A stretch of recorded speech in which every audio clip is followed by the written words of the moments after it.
Olá, bom dia.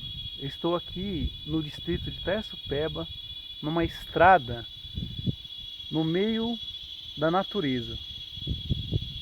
E observe esse som.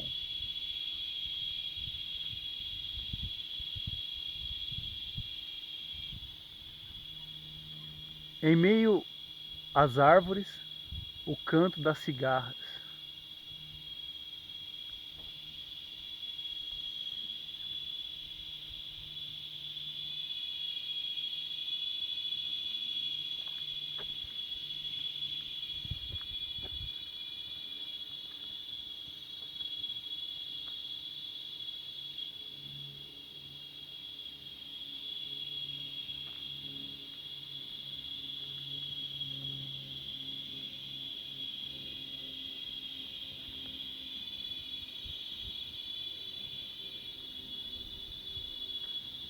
É só um detalhe para a gente observar como as coisas simples da vida nos dá prazer.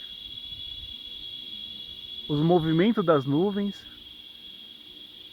o som das cigarras, a natureza em perfeita comunhão.